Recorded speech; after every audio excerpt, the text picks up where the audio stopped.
June 1967. A regional crisis hardens into a military standoff. Egypt closes the Straits of Tiran, and mobilization spreads across the Arab states. For Israel, the closure is treated as a strategic blockade and a direct test of deterrence. For Egypt, it is leverage, meant to impose political terms backed by forward posture, rather than immediate battle.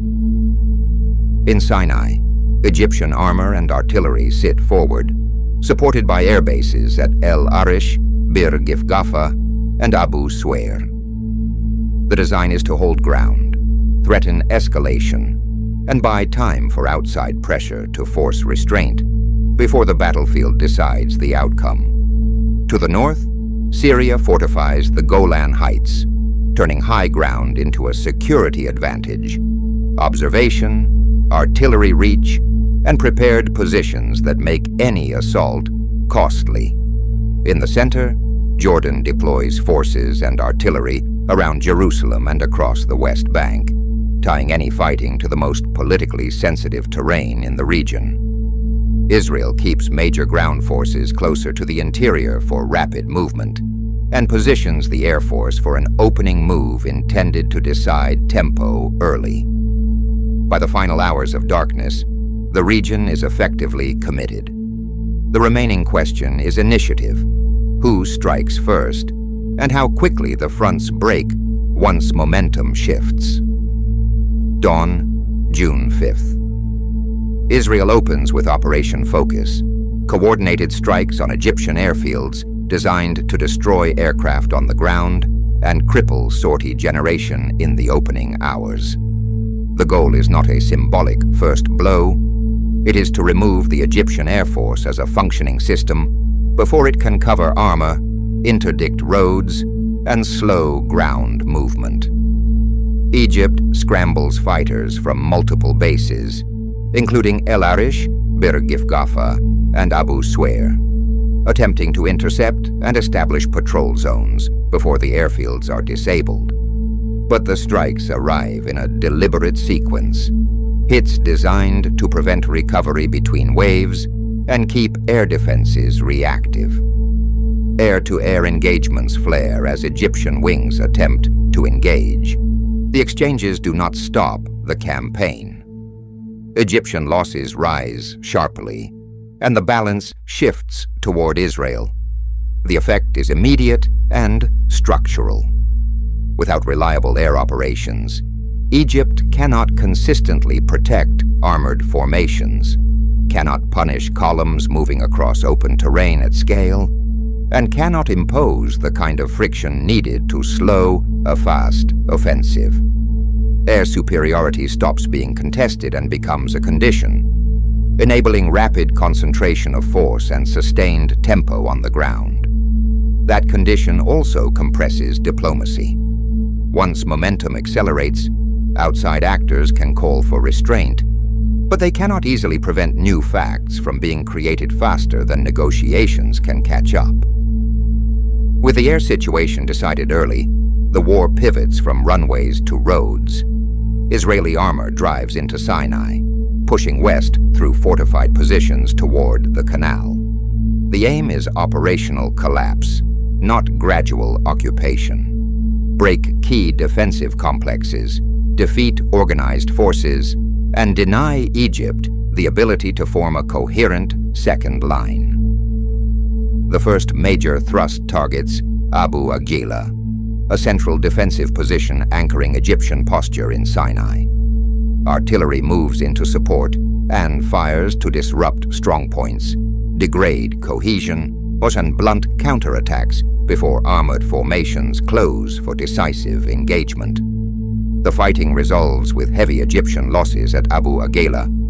Once the node falls, the wider defensive structure becomes harder to hold. Routes open, units lose mutual support, and the line begins to fracture under pressure. The advance turns toward Bir Gifgafa. Artillery fires again, columns keep moving, and tempo remains high. Speed here is strategic. Every hour denied is an hour.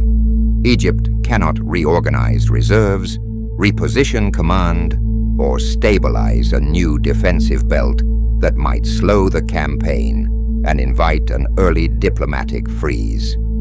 Another engagement near El Arish breaks forward Egyptian armor as Israeli forces consolidate gains. Sinai's political purpose, depth, buffer space, and bargaining leverage erodes quickly as withdrawal routes become the main concern. The campaign outruns diplomacy, and the road toward the canal opens before external pressure can impose a stable line. In the center, the Jerusalem front escalates as Jordanian artillery opens fire. Jordan's entry transforms the war into a contest where tactical control becomes political fact. Jerusalem compresses time because the symbolic and operational are the same ground. Israel commits reinforcements, infantry to secure contested approaches, and artillery to suppress firing positions and defensive nodes. Fighting intensifies in dense terrain, where routes, intersections, and strong points decide outcomes. Engagements resolve with Jordanian forces taking heavy losses as Israeli troops continue advancing. After heavy fighting, Israeli forces secure the old city. Militarily, it is decisive terrain. Politically, it is a watershed. Control changes what can be argued afterward, because administration and access become facts rather than proposals, and the dispute shifts toward long-term status, sovereignty, and legitimacy. From Jerusalem, Israeli operations expand across the West Bank. Jordanian reserves are hit, resistance fragments and momentum carries through major centers, including Nablus, Hebron, and Jericho. The territorial result is rapid. The political result is enduring. A new administrative reality emerges that reshapes governance and movement and forces the broader conflict into a long contested phase that outlasts the war itself. To the north, Israel turns to the Golan Heights. Syrian forces are entrenched on dominant terrain, and geography shapes the fighting. Syrian artillery fires into the approaches. Israel answers with fire support, then advances ground forces uphill into fortified positions. The offensive proceeds in steps: suppress, move, press again, reducing strong points in sequence rather than attempting a single sweeping breakthrough. An uncontrolled rush uphill would be too costly. The method becomes controlled pressure backed by artillery and incremental gains. Engagements resolve as Israeli forces break Syrian infantry and armor in order. Key positions fall, including Tel Fahar and then Quneitra, and organized Syrian defense on the heights collapses. When the Golan Line breaks, the consequence is not only tactical. Holding the heights changes the security geometry of the northern frontier. Observation, artillery advantage, and deterrence shift with the ground. It also changes the political baseline for any post-war settlement, because high ground and buffer space become central to security arguments, while loss becomes central to grievance and future demands for reversal. By June 10th, ceasefire lines settle across the theater. The military phase ends, but the political phase does not. Sinai and Gaza are under Israeli control. The West Bank and East Jerusalem have changed hands. The Golan Heights are captured as the war closes. In 6 days, frontiers shift decisively. The outcome is visible on the map, but the deeper consequence is structural. Future negotiations, alliances, and security doctrines begin from these new lines, because territory, access routes, and strategic depth have been reallocated by force, then frozen into a ceasefire reality. The immediate diplomatic struggle becomes practical and contested. What withdrawal means, what recognition means, what security guarantees are credible, and whether territorial change is treated as temporary occupation, permanent control, or bargaining leverage.